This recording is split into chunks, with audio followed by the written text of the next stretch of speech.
عن عبد الله بن عمرو وقال قال رسول الله صلى الله عليه وسلم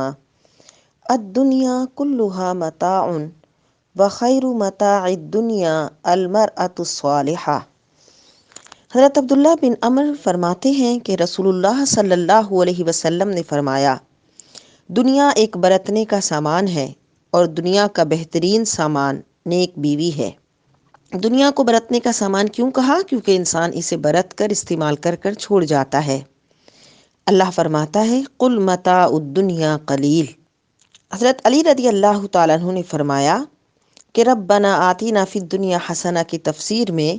کہ خدایا ہم کو دنیا میں نیک بیوی دے اور آخرت میں اعلیٰ حور عطا فرما،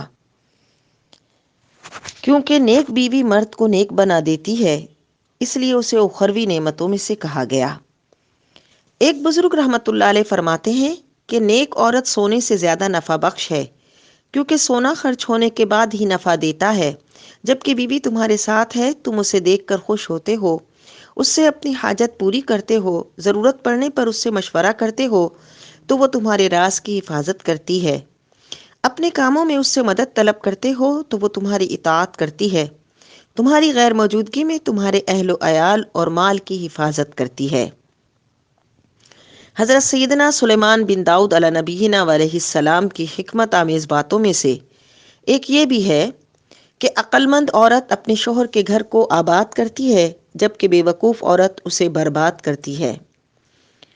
حضرت سیدنا داؤد علیہ نبینا علیہ السلام نے ارشاد فرمایا، بری عورت اپنے شوہر کے لیے ایسی ہے جیسے بوڑھے شخص پر بھاری وزن، جبکہ اچھی عورت سونے سے آراستہ تاج کی طرح ہوتی ہے کہ جب بھی شوہر اسے دیکھتا ہے تو اس کی آنکھیں ٹھنڈی ہوتی ہیں۔